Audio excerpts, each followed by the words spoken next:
Good morning, everyone, and welcome to our fourth webinar of the year.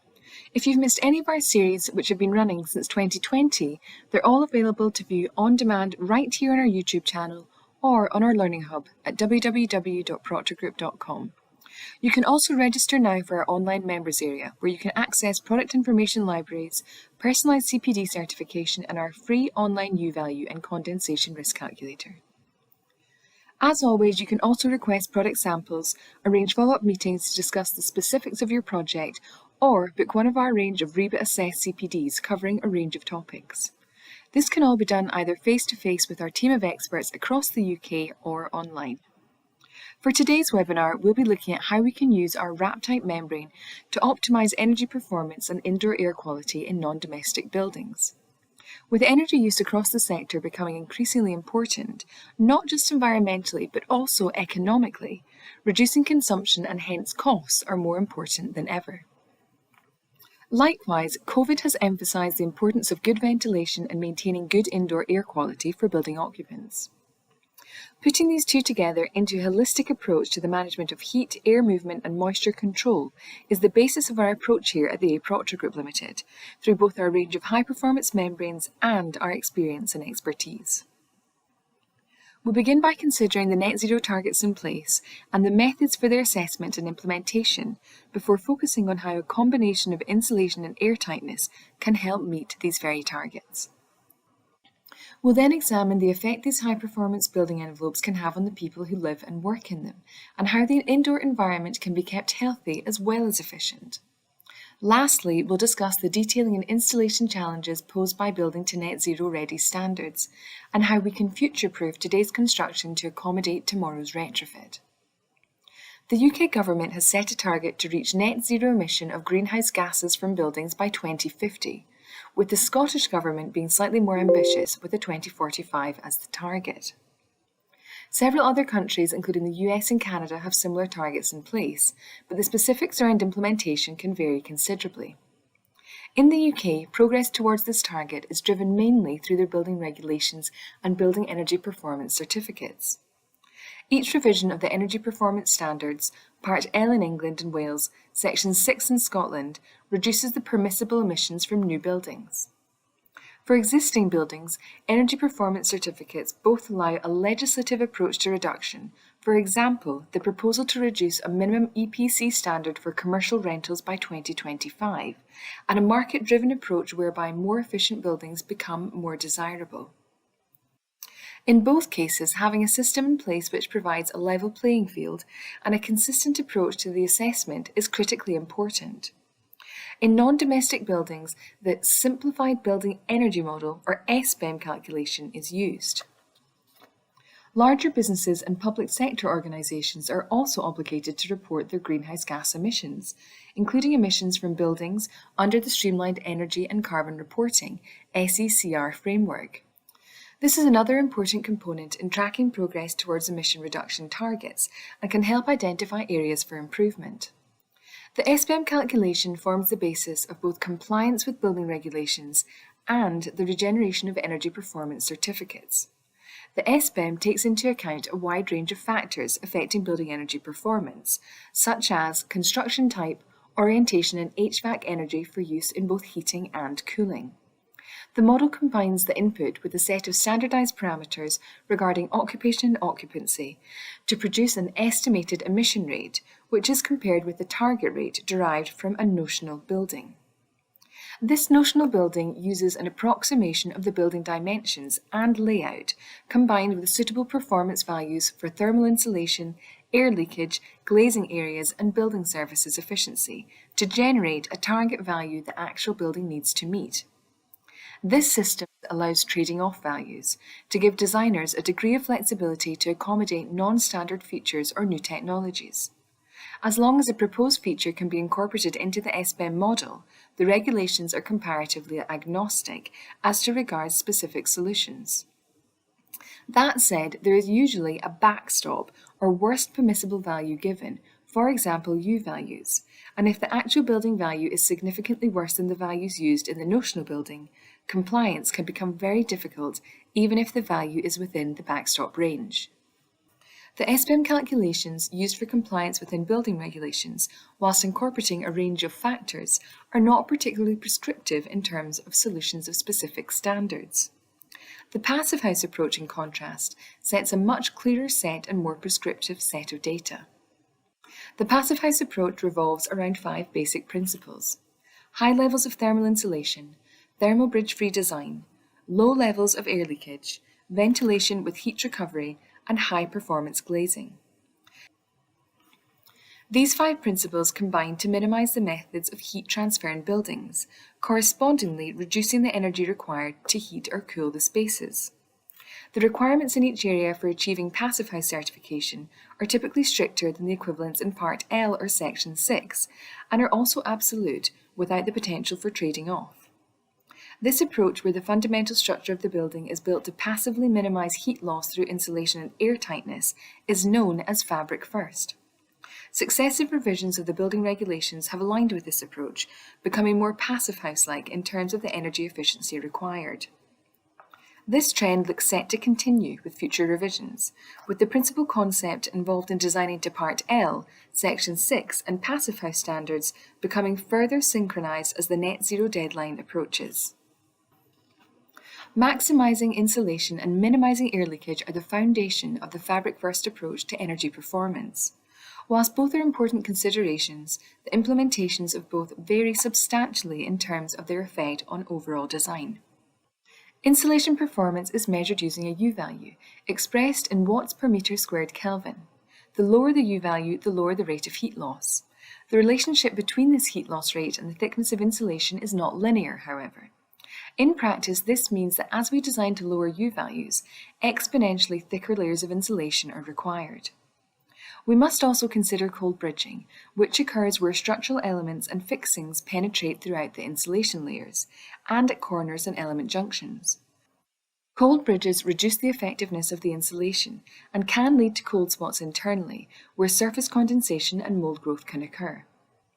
Cold bridging is also a bigger influencing factor on performance as the overall thickness increases, as the difference in heat flow between the insulation and the bridging element becomes greater. Repeating thermal bridges like stud work are accounted for by applying a correction to the U value, whilst heat loss at junctions is quantified using a psi value. Avoiding this cold bridging requires carefully designed detail at junctions and minimizing the areas where parts of the structure pass through the insulation. There are various accredited details available that can reduce the impact of these heat losses. Also, some type of constructions, such as structural insulated panels, have inherently lower thermal bridging due to their makeup. The air leakage rate of a building is measured by either pressurizing or depressurizing, and then measuring the flow of air required to maintain the difference in pressure. Normally, a pressure difference of 50 pascals is used for the test, and the result is usually measured in either air changes per hour for Passivhaus or meters cubed per square meter of floor area per hour for the building regulations. The same pressure test data can be used to calculate results to either standard, but the results are not usually interchangeable. It's also worth noting that air tightness here refers to unplanned air movement. Intentional ventilation openings in HVAC systems are disabled and sealed during the tests. Unplanned air movement can be driven by wind pressure acting externally, by convection within the heated envelope, or by leaks in and out of ventilation systems. The higher the rate of air leaked, the more potential there is for heated air to leak out, or unheated air to leak in. Either of these will reduce the temperature in the heated areas, requiring more energy input to compensate. Air movement can also drive warm, moist air into cold spaces, creating a condensation risk. Reducing air leakage rates can have a significant effect on the overall energy performance of a building, and this becomes more pronounced as insulation levels increase. It is, after all, no use having a huge thickness of insulation in a structure if unplanned air movement allows heat to simply bypass it. Whilst good detailing can make low air leakage easier to achieve, installation and construction quality play a huge role in ensuring design targets are met. The difference in performance between a good installation and a poor one can be equivalent in energy performance terms to removing more than half of the thickness of the insulation. Minimizing the unplanned air movement through the building envelope is an important component of energy efficiency, but it's just as important to ensure planned airflow is well designed to ensure a healthy environment. This is particularly true of high occupancy buildings such as schools and offices, where poor indoor air quality can have a significant negative impact on occupant health. Part of the Passivhaus specification and integral to most low-energy building design is a mechanical ventilation system with heat recovery. These systems work by using outgoing stale air from the living spaces to pre-warm the incoming fresh air, reducing the required additional input from the heating system. Poor ventilation can result in the buildup of particulate matter, mold and mildew spores and other pollutants, which can lead to a range of ill effects, from headaches and nausea to respiratory issues and allergic reactions. Good ventilation also plays a critical role in preventing the transmission of airborne viruses, by helping to dilute and remove droplets and aerosols containing virus particles from indoor spaces. The more fresh air that's introduced and the better distributed it is in the spaces, the better the indoor air quality becomes. But this also increases the potential for ventilation-related heat losses, so it's important to ensure MVHR systems function effectively and reliably. To ensure this is the case, a very low air leakage rate for the building envelope is critical. Excessive air leakage will not only increase the work the ventilation system has to do to meet design airflow rates, but it will also bypass the heat recovery. While there is a range of possible solutions to ventilation, from passive stack systems to fully automated mechanical systems, without a well-understood and well-controlled environment, no system will work effectively, thereby affecting the overall efficiency and energy use of the system. In all types of building, ensuring that as-built performance meets the targets established at the design stage and are used in performance assessment calculations is critical. The BS 5250 Code of Practice for Moisture Management defines these scenarios as designed theoretical, or ADT, and as built in service, or ABIS, and make clear the importance of taking these differences into account.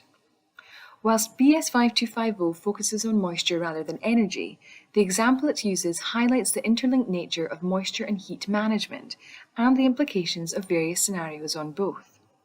For example, the BS 5250 details the following ABIS considerations that can affect the poor performance of the insulation layer, leading to cold spots on the ceiling and the potential for surface condensation and mold growth to occur. Following trades removing insulation and not adequately reinstating it for following works. Incorrect design, installation of access or storage platforms. Items stored directly on insulation in lofts. These factors are similar to cold bridging in their effect, and in fact can be considered a form of cold bridge, where the insulation performance is reduced in a specific area. Unlike traditional cold bridging, however, these types of issues are very rarely considered at the design stage. Similarly, the following issues are highlighted relating to air tightness, in this case for ceilings. New or replacement electrical work, addition of downlighters, damage to ceiling, failure of loft hatch. These issues can lead to condensation problems above the ceiling by allowing the ingress of a greater volume of moisture-laden air into roof voids, but will also transfer heat out to the living space in the process. So, we can see here how these ABIS conditions not only affect moisture performance, but are inherently linked to the air leakage and thermal insulation performance of the various components. This reinforces the wisdom of a more holistic approach to building design. Build quality issues can have a significant impact on the overall energy use of buildings, particularly as regards unplanned air movement.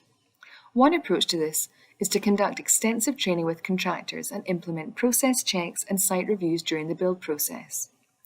This is most definitely a valid approach and one which we at the A Proctor Group Limited assist with regularly via our on-site toolbox talks and training sessions with installers and design teams across our full range of products and systems. It's quite frequently the case that installers, whilst highly trained experts in their part of the process, may be unaware of how their work interacts with the building fabric. Building services such as plumbing, electric and networking are a perfect example of this, where installation of services may take place after the installation of an air barrier membrane. If the contractors are not aware of the position and importance of the airtight line in the construction, they may not take the necessary steps to ensure it's not compromised during their installation or is reinstated afterwards. Part L requires a backstop air leakage rate of 8 meters cubed per meter squared per hour at 50 pascals for new build, which is less than a 20 pence piece sized opening per square meter. So it doesn't take many poorly cut pipes or unsealed network cable runs to make the difference between meeting the design target and a lot of expensive and awkward remedial works. Whilst these issues can and should be addressed through training and professional development across the industry, applying this knowledge requires extra time and incurs additional costs. If we can minimise the necessity of this work through the basic design, these costs and delays can be significantly reduced, whilst making the overall design more robust and easier to modify and upgrade in the future. The type of base construction chosen will have a significant effect on how complex the management of heat, air and moisture movement is. If we begin by considering a typical timber frame structure, we can see that this build-up requires the mitigation of a number of issues. Firstly, in a traditional open panel timber frame, the insulation is fitted on site between structural timbers, and likewise either in the loft space or, as shown here, between roof rafters. In this type of construction, excessive air movement can arise because the insulation used is not convection tight, and because the air barrier layer is not continuous and well sealed. There is also a high degree of thermal bridging present in this type of construction, where the timber structure passes through the insulation layer.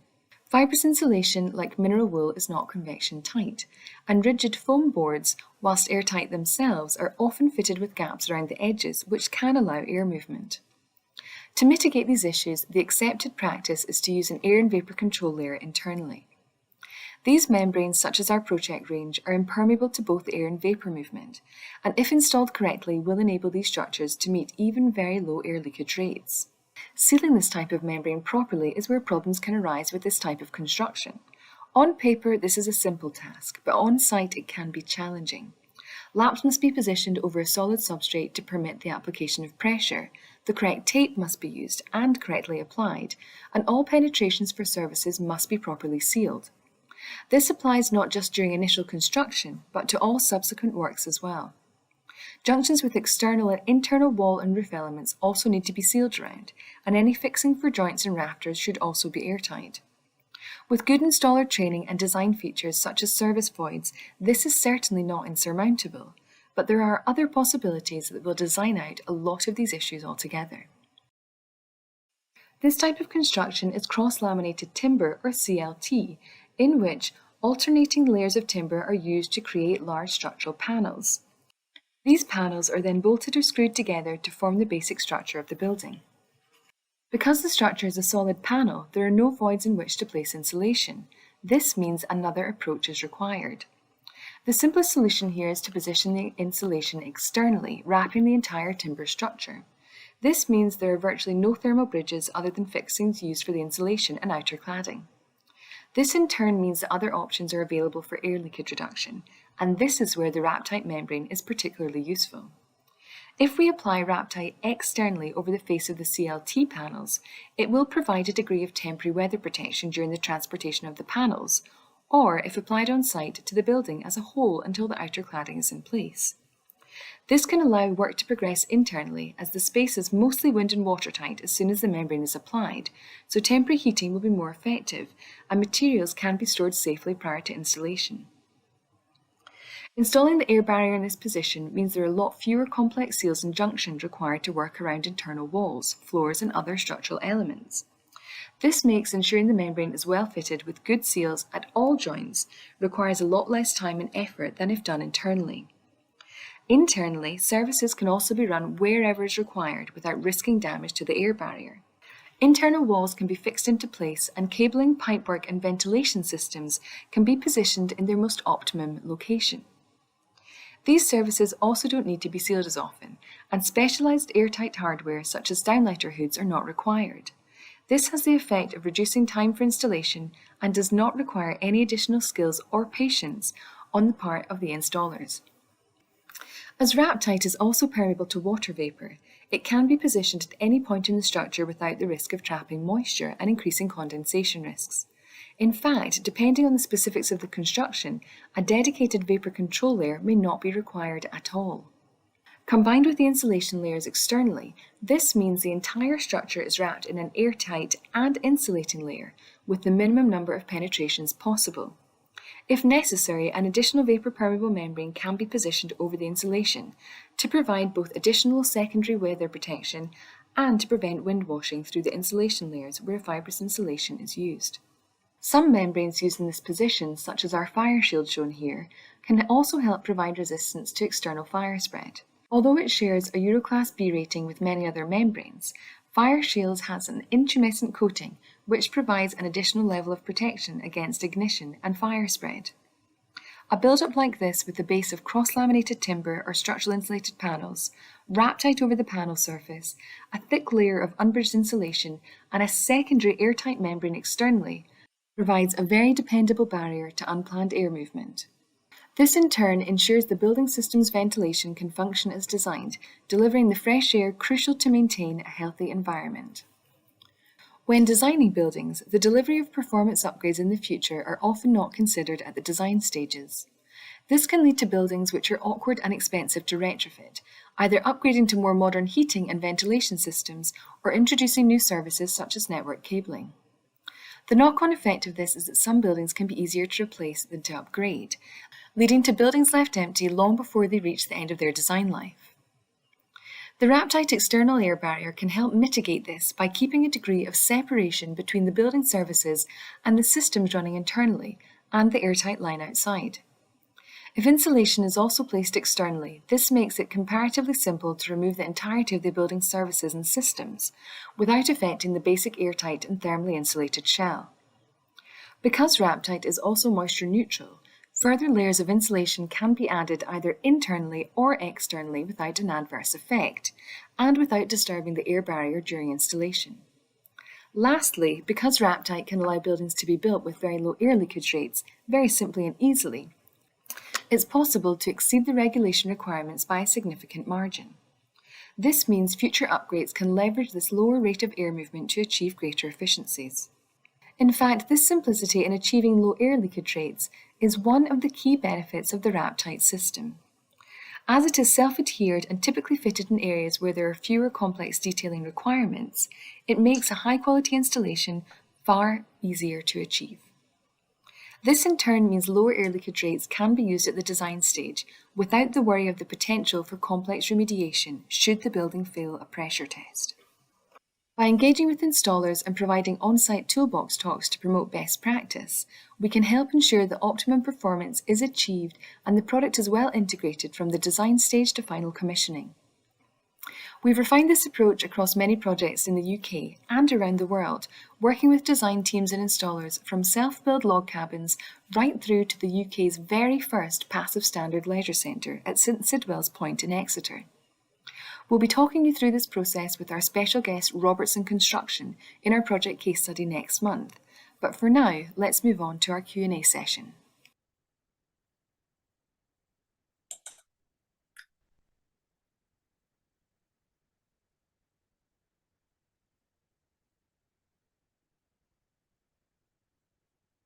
Good morning, everyone. Thank you so much for joining us for our live Q&A session. I hope you all enjoyed today's presentation. For anyone that's with us that's new today, we're here to answer any questions that you may have about today's presentation. So if there's something that you would like to ask or you want to know more about, please drop your question into the YouTube chat feed. Or alternatively, you can send us a direct message to our Twitter page at Proctor Group, or you can email them over to webinar@proctorgroup.com. If you happen to have a specific project that you're working on that you'd like to discuss with us, or you do have to leave early before our session ends, don't worry, just get in touch, leave some contact details, and we will get back to you once we're finished. If there are any product samples or literature regarding anything that we discussed today that you would like to see, again, just get in touch and we'll certainly get that organised for you. Now, if you have registered for today and there is still time, you do get a follow-up email from us with details in there how you can watch back today's presentation. Please feel free to forward it on to any friends or colleagues that you think might find this interesting. You can, as Kira mentioned at the start of the presentation, you can watch back any of our previous webinars, which, believe it or not, we have been doing now for over 3 years. These can be accessed from our YouTube channel or from our members area on the website. There's a huge amount of resources in that members area, so do sign up and have a look around. You never know what you might come across. Please subscribe to our YouTube channel as well. Give us a thumbs up. and leave some feedback as well. All feedback is read and taken on board, and it helps to shape the content for any future webinars that we're planning. Now, just a quick date for your diary for our next webinar. As we're having these once every month, our next one will take place on Friday, the 26th of May, usual time of 10 AM, where we will be covering more products in practice. And this time round, it is Wraptite in passive schools. So registration for that is now also open. Let's move on now to our Q&A session, and I shall introduce you to our panel for today. All familiar faces with you this morning. So let's start off with Mark Blackie, one of our external regional managers. Good morning, Mark. Good morning, Carol. Good morning, everyone. Good morning. Next up, we have Linda Kay, another of our external regional managers. Good morning, Linda. Are you okay, Linda? You still there? Sorry, I'm just trying to unmute there. There we are. Morning, everyone. It's a sound check more than anything for all of us as well. Next up, we have one of our highly experienced in-house technical advisors. Good morning, Sue. Sorry, Sue Yenier. Good morning. Morning. And last but by no means least, another one of our highly experienced in-house technical advisors, Callum Anderson. Good morning, Callum. Good morning. Perfect. Everyone all accounted for and sounding great. Now, I can see a good few questions coming in already, which is absolutely fantastic. Please keep them coming, and as always, just bear with us as we're collating them in from the various different sources. Okay, so let's start off with you. This is a really great question to get the ball rolling on YouTube from Greg. Greg says, I'm sorry if this has been asked previously, but what services do you as a company offer to designers? Okay, well, certainly don't worry about asking because we're very proud of our services, so we do enjoy speaking about them. We do have a wide range of services that we can offer to people. Ideally, you know, like when we're talking about a project, we really like to be involved in the very early stages of the design, as this lets the specification be set from an early stage, because it's always harder to amend something further down the line that you go. So we can help with U-value calculations and condensation risk analysis, both steady state Glaser method and obviously the dynamic hygrothermal calculations using WIFI software.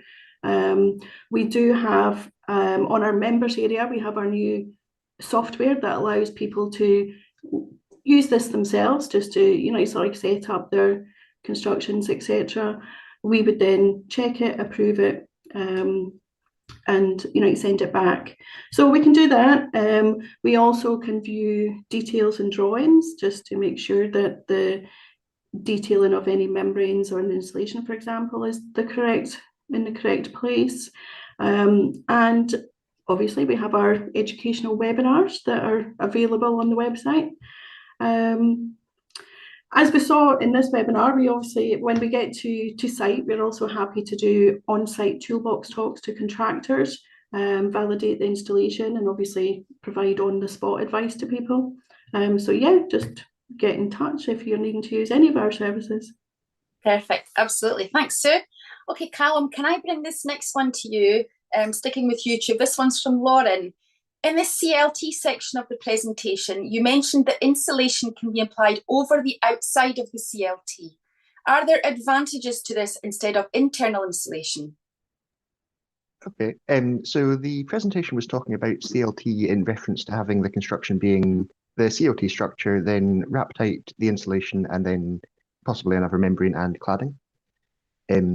So it was looking at reducing the penetrations through the insulation, which, like with the Wraptite, if the airtight line is outside of the structure, then it has fewer penetrations. It's the same for the insulation.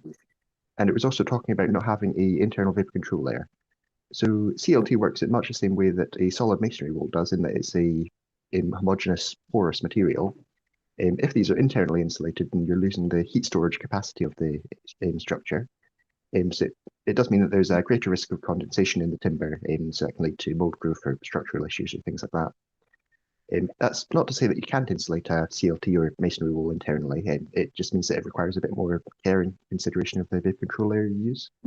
So it might be that you need a full vapor control layer or even a variable vapor control layer like our ProTrek Adapt. Perfect. Thanks, Callum. Okay, Mark, let's come to you with this one, sticking on YouTube from Cameron. How long does it take for the adhesive to cure? Oh, thank you for that, Cameron. So you will get an instant grab, and then that cure will sort of start around it within the first 20 minutes, but it will be largely dependent on the surface temperature and that effort that you use with a roller as well. So that's just, yeah. So you will get that instant sort of grab, and then after sort of 20 minutes, it will start to cure. Thank you so much. Linda, let's not forget about you. Let's bring you this next one. This one's from Frank, who asks, I'm not sure which vapor control air I should be using. Is there a rough guide? So if you look at vapor control layers, their primary function is actually to reduce the quantity of vapor entering into that actual building fabric. So ensuring that vapor remains in the heated spaces is critical to allow for it to be removed by the planned ventilation systems. So a well-installed VCL prevents the vapor from actually reaching the cold surface, where it might condense and turn into problems later on within the actual building fabric. So when you're looking at actual vapor control layers, they sort of look at low, medium and high risk. So your low risk is like your less humid, like your warehouses, places like that. So you'd be looking at 150 to maybe 250 meganewtons per gram vapor resistance. Whereas if you move up to like swimming pools, it's going to be very humid. So you'd be looking at a vapor resistance of about 44,000 meganewtons per gram. So there's a big difference. So there is a variety of vapor control layers out there. There's fire rated ones as well. So if depending on the building and what you're actually doing with it, I would say give us a call and just let us talk about the project to go through what you would require. Perfect. Thanks, Linda. Okay, let's move into some of the questions that have come in elsewhere. Callum, can I give you this one? Billy emailed in earlier this morning before we broadcast. I'm sure you will touch on this, but on the apartment blocks where flat-to-flat air tightness is required, lower than 3 at the moment, but only going to go down, it may be easier to designate the internal VCL line as the primary airtight line. Generally, for this kind of arrangement, you would install a sacrificial services zone using gyp liner or similar. So his question is this a standard solution that Proctor come across often? What would your specification advice be for a membrane and sealing tapes in this situation where plasterboard and gyp liner fixings will penetrate a VCL? Okay, so yes, the airtightness of party walls and party floors as well is a very important factor. It can be done with vapor control layers, but I've also seen it be done with taped OSBs or even just a plaster skin. It really does depend on the party walls construction. As for the specification of a membrane, we have a range of membranes, as Linda was just saying, so it would depend on what the application was. For a residential construction, I would probably recommend our Project Premier 500, which is a high-quality reinforced polythene membrane. And to ensure that that was kept airtight around fixings, etc., and you would use a layer of our Pro-Bond tape and ensure that fixings go through that to ensure that it seals around them. Perfect. Thank you, Callum. Okay, Mark, can I come to you with this email here from Paul, who asks, does Wraptite have a warranty? Yes, we can provide a 15-year limited material warranty, but that's on the membrane alone. It will depend on the correct installation. We've got a form just to fill out, which will need some supporting documentation. Then that'll be assessed by our technical department for review, and then signed off once all the criteria are filled. But there's further information about that on our website if you need anything further on that. Perfect, thanks, Mark. Callum, can I come back to you with this one? This is one I know you get asked a lot about. Question this time from Ellie. How is it detailed around the penetrations? Okay, so there's a number of things that can penetrate through Wraptite. So everything from tiny fixings to large apertures and windows. With smaller fixings, the membrane itself will provide a degree of self-sealing, and no membrane's really fully self-sealing. But the adhesion on the Wraptite will certainly help with that. And it will also mean that there's no air movement behind the membrane, as you would get with a mechanically fixed membrane. The pressure from the fixing will also help to create that airtightness there. So in the case of helping hand bracketry, for example, we have tested systems that we've applied helping hand brackets too, and we found that the change in airtightness was negligible compared to just the membrane alone. For larger penetrations, we have our Wraptite tape or Wraptite liquid flashing that you can apply to provide that seal. It's also compatible with third-party gaskets, for example, and so many EPDMs would work with it. And in terms of windows and things like that, we would recommend wrapping the Wraptite into the reveal and using our Wraptite corners just to ensure that it's properly airtight. Perfect, thanks, Callum. Sue, can I come to you to this one? We've had a direct message from Andrew. We have an issue with some exposed steel beams on a nursery project. Is there anything that you can advise? Oh, you're still on mute. Sorry, Sue. Sorry. Yes, we do. We have a few options, obviously depending on how it's actually situated. So we have our SBEM blankets, which is, it can actually be used to wrap around the beam if that's applicable. And what that will do is obviously reduce the effect that the cold bridge that steel is actually creating. We also have our cold bridge strips, which are bespoke cut to size strips made from our SBEM insulation. They have a double-sided tape applied to it, so it's fairly easy to apply. You just peel off the tape, stick it to the face of your steel, and that provides a temporary hold until you're ready to cover in. Perfect, thank you, Sue. Linda, let's come back to you with this one. Another direct message this time from Charlie. We are looking to specify Wraptite on a project and it is going to be exposed for a while. Can you give guidance on exposure times? Wraptite itself has an exposure time of 120 days. So if you're looking at other membranes out there, most membranes will give you a 1 to 3 months warranty, if you like. Anything beyond that, you're kind of looking at a UV membrane. So we also have a UV membrane. It's self-adhered like Wraptite. It's different base membrane, but it's a very similar product that you can use. So it has an exposure time of 9 months if you think that you would have to have it exposed for 9 months. Most people are aiming to get things covered within 6 to 8 weeks on projects. But if it needs to go further than that, you can look at the Wraptite UV. So it's the same adhesives that's used, same technique, and it's applied the same way that Wraptite is applied. So very easy to use as well. Perfect, thank you, Linda. Callum, can I come back to you again here? We've got a message from Hannah. I've tried running a U-value calculation to compare the self-adhered Wraptite with a mechanically fixed one, but it doesn't change the performance. Okay, so that's because a U-value calculation doesn't account for air movement at all. It's a one-dimensional calculation and it assumes that each layer is fully complete and continuous. So it doesn't really allow for air movement. The only real allowance for air movement in the calculation method is that you can assign a fixed reduction to the performance of the insulation. But that wouldn't account for different airtightness of the membrane. Glazer calculations are the same.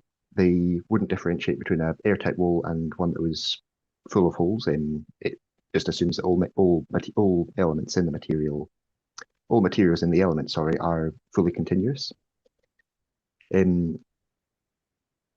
So the reason it wouldn't change the performance is because these membranes are thin and they really don't offer much to the thermal performance. They're generally less than a millimeter.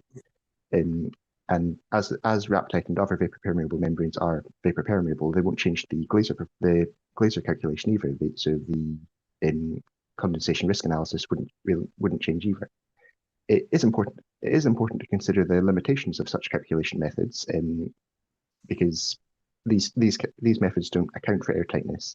So to account for those, you would have to look at your SAP or SBEM calculations. And as Sue was saying, if you are looking to get your U values calculated, then you can use our in-house U value calculator from our members area. Perfect. Thank you, Callum. Sue, can I come to you this one? Let's jump back to YouTube. There's one coming from William. Do membranes get Passivhaus component certification? Well, you have to go through obviously the testing for Passivhaus, being like a certified component. So we have 2 membranes which come under that category, which is obviously the Wraptite, and also our ProCheck Adapt, which is a variable vapor control layer. So both of those are certified components under Passivhaus.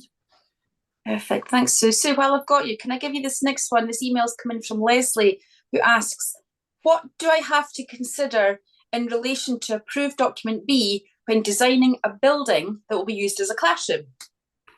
All right, so approved document B was updated in December of last year. So it now classes educational buildings as relevant buildings. So there are specific considerations that you do need to take into account in relation to fire.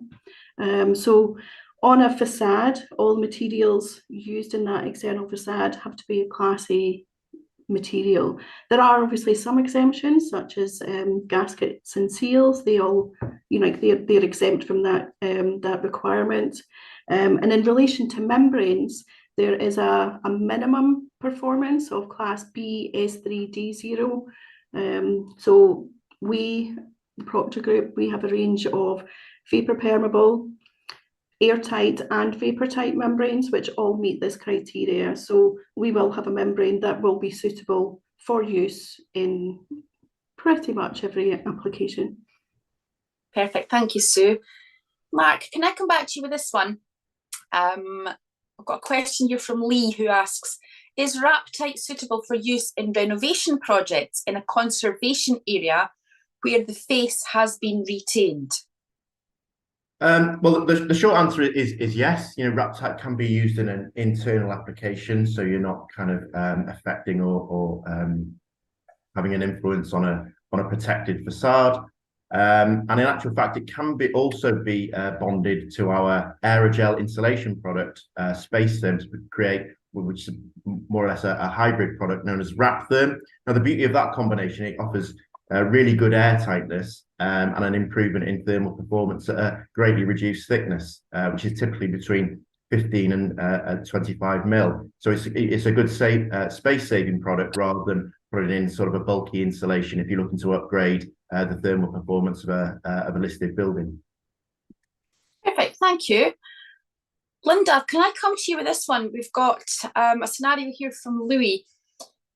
We have been asked to use your Wraptite membrane on our project. This would be applied to cement sheathing on SFS wall build-up in external cavity walls with an outer leaf of brick. As the product can achieve the airtightness line of the building, is it possible to omit the internal vapor check membrane within the plasterboard linings inside the SFS? Yeah, Wraptite is ideal for use on the external face of sheathing on the SFS walls. So it provides that protection from the structure during construction. It allows the moisture to pass out of the construction and also gives a high degree of airtightness, if you like. So it's suitable for sort of all external cladding. The requirement for the VCL line will be dependent. And that's one of our favourite ones from our director, Ian Fairnington. It depends. So it will be dependent on the wall construction, the type, the placement of the insulation, the actual building use itself. So some degree of vapor check is always recommended, and it's good practice for reducing the moisture that escapes. But it makes the detailing easier if your airtightness line is external. So I would say let's have a look at your details and we can go through the project with you when it comes to that. Perfect, thank you. As everyone's always said, we're always happy to have a chat with you about what you're getting involved in. So send something over if you're not sure whether what you're using is correct or you want some advice. Just send it over and they'll have a look at it. We're always keen to see what you're working on and help in any way we can. Okay, so let's move on here. Sue, can I give you this one? I think this is a good one for you. Christian has said, our proposed new school site has been categorised as a CS3 site due to the carbon dioxide levels.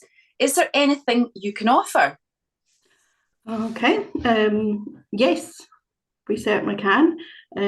So we have membranes, ground gas membranes that will protect against carbon dioxide, along with sort of like other ground gases such as radon, methane, etc. So our GM Super, for example, can be used along with appropriate venting measures, which will provide a protection system for this type of scenario. For a school, then you may not want to go with typical gully vents, for example, so they might not be the most appropriate for outside a school building. So we do have alternative options, such as like our bollard vents, for example, and these allow the gas to escape at a greater height. They're less likely to be damaged, and some people also actually make a feature of it within their hard landscaping. So get in touch with your SI report, and we'll be able to come up with a solution for you.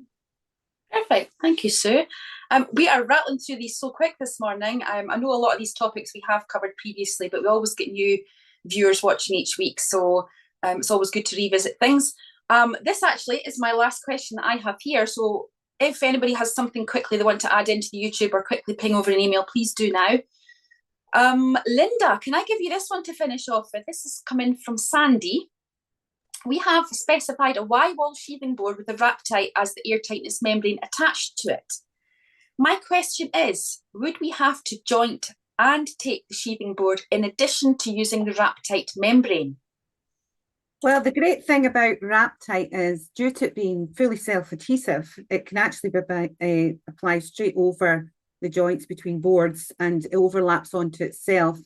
So when you're looking at Wraptite tape in a system, which we do supply, and we supply many different forums, it's whether it's easier to actually detail in a smaller roll size. So you might have an area that you don't need a 1.5 meter width. So you might need something that's 1 meter or just 500 mil. So we can cut that down to size to make that detailing easier for you. So it's less wastage as well, which is good to think about when you're using this kind of product. But if there is large penetrations, we do have like your liquid flashing that you can actually use. Now, the great joy about liquid flashing is Wraptite is a bright red membrane. So if you use liquid flashing, which is black, you can actually see that that has been sealed correctly. So it does have a lot of advantages being self-adhered with an easier install and less wastage as well. Perfect. Thank you, Linda. Well, I think that's covered everything today. I'm not seeing any latecomers coming in. If I have missed anybody, my apologies. We will go back over, but we have absolutely rattled through them so quick this morning. Some really great engagement, as always, from everybody, which we really, really do love. If there's anything at all that you would still like to ask, or if you would like to see some product samples of anything covered today, or even if you would benefit from a one-to-one discussion with any of our team, please just get in touch and we will get back to you straight away. Please do subscribe to our YouTube channel and also the members area on our website. Give us a thumbs up, leave some feedback if you can as well. Registration is now open for our next webinar, taking place on Friday, the 26th of May at 10 AM, where we will be covering products in practice, and it will be Wraptite in passive schools. So that will definitely be another good one to join in and listen to. So look forward to you joining me back here again with the team at the end of May. Well, all that's left for me to say is thank you, as always, for taking the time out of your busy day to join us.